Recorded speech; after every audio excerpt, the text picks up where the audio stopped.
যারা বলবে যে আল্লাহ আমাদের রব, এরপর 5 ওয়াক্ত নামাজ পড়ে এটাকে সাক্ষ্য দিবে, প্রত্যেক ওই অন্যায় কাজ থেকে নিজেকে বিরত রাখার সর্বোচ্চ চেষ্টা করবে।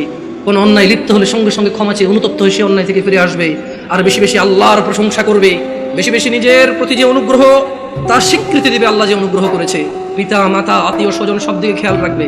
ফেরেশতারা বলছে তোমাদের বন্ধু আমরা দুনিয়াতে, আখিরাতে ওখানে থাকবে তোমাদের যা কিছু মন চায়, আর যেটা যেটা তোমাদের থাকতে ইচ্ছে নেই সেটা সেটা রাখা হবে না।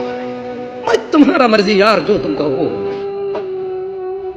তোমার ইচ্ছা ইচ্ছা, তুমি क्या चाहते, কি লাগবে তোমার সেটাই রাখা হবে, কি লাগবে না তোমার সেটা রাখা হবে।